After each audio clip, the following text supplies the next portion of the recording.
A remarkable discovery has been made right on our doorstep. A fossil of a horseshoe crab dating back more than 300 million years has been discovered near the Cliffs of Moher. The fossil is the first of its kind recorded in Ireland in over a century. And joining us now to explain why this tiny fossil is such a big find is Eamonn Doyle, the geologist with the Burren and Cliffs of Moher UNESCO Global Geopark. Eamonn, good to speak to you again. Good morning, Alan. Thanks very much for being with us, and I'm sure you're pretty chuffed at discovering this 300 million year old plus fossil. Say it was discovered near the Cliffs of Moher. Whereabouts? Give us a bit more background to this find. Well, I don't reveal the exact locations because we like to protect our fossil heritage here, but close to Doolin, let's put it that way. And this is part of an ongoing research team that we have. We've built up some great collaboration with the Paris Museum of Natural History. And it was one of their colleagues, Dr. Jarreau, who was over, for a week. They come every year. There's a team of 3 or 4 geologists that come every year, and he was helping us look. And he was the one who actually spotted it. But we worked together. We were part of the same team. We worked together on describing it and getting it published now in the Irish Journal of Earth Sciences, which is where it's been recorded now for posterity. And Eamonn, be it yourself or be it Dr. Pierre Jarreau, anytime any of you say, hey, I think I've found something here, do you still get that same tingle of excitement? Very much so. It really is. It really is. So when you go, that's when I started collecting fossils initially. When I found my first one, you hit open a rock, you've no idea what's going to be in there, and you're the first person who's ever seen it. No matter if it's 100 million years or 300, 400 million years old, nobody else has ever seen that thing before. And then the hard work begins. Then you have to figure out what it is you're actually looking at, how important it is, how relevant it is to other fossils in the area or internationally.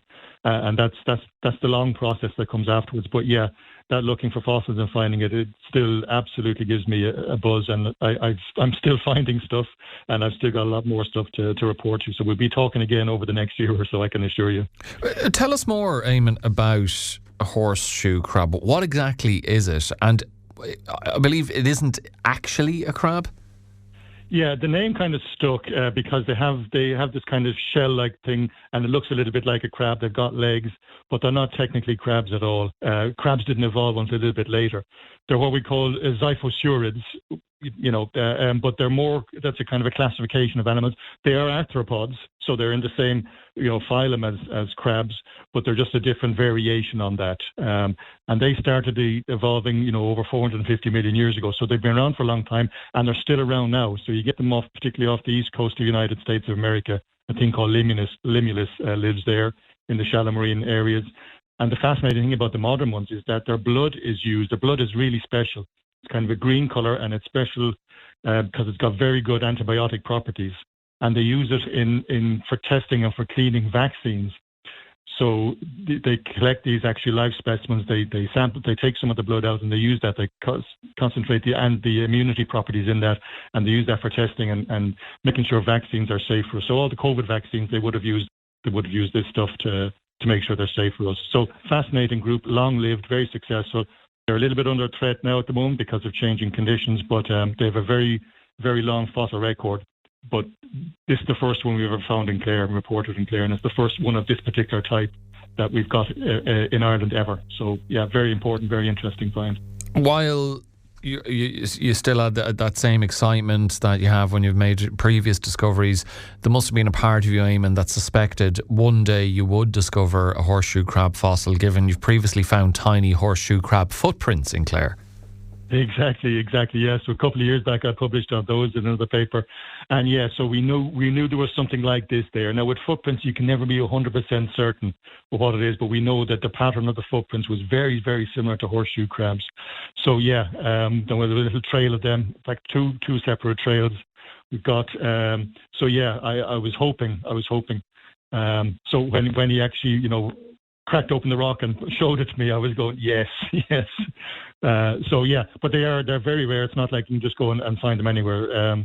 So it was a remarkable find. The footprints are remarkable in their own way, these things now, but it adds to the story. So each little bit of this information is telling us, these things were there. Now the question is, why were they there? What were they doing there?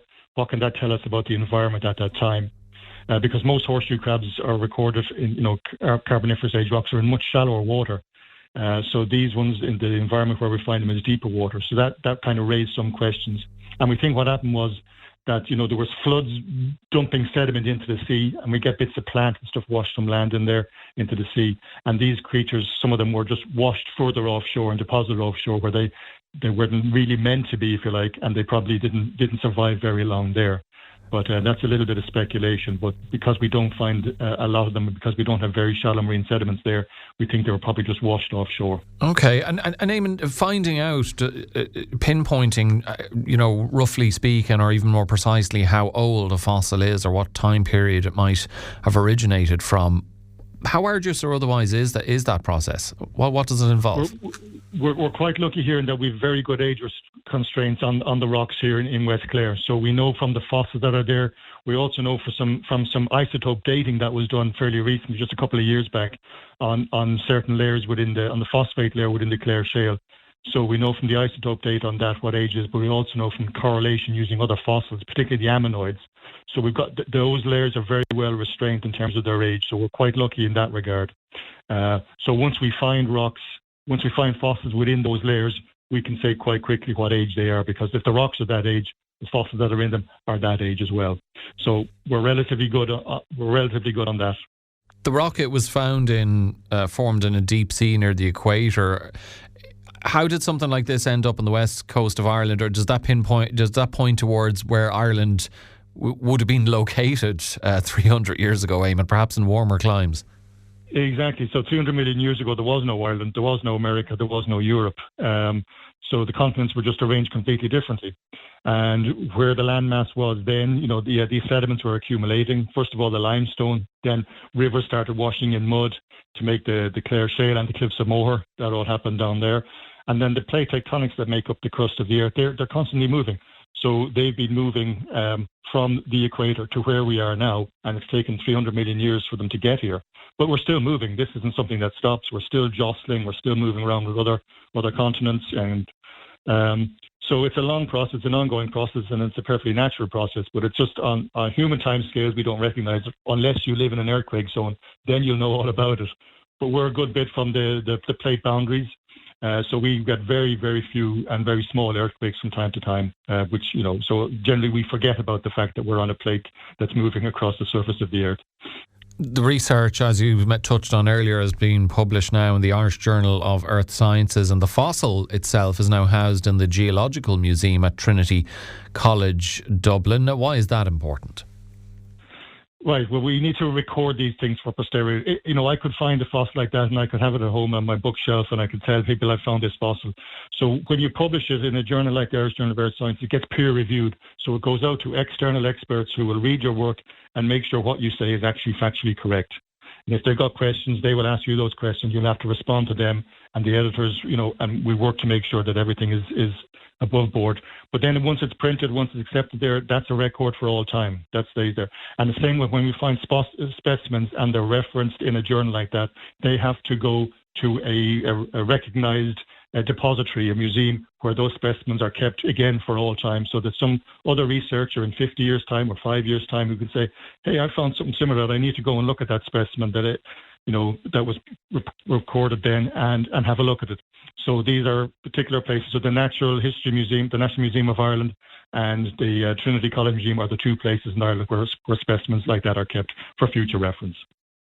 And just finally, before I let you go, the Burren and the Cliffs of Moher UNESCO Global Geopark, this isn't the first incredible ancient discovery you've made, and I dare say it won't be the last, which I guess speaks to the incredible scientific value of that location as well. A real feather in Clare's cap.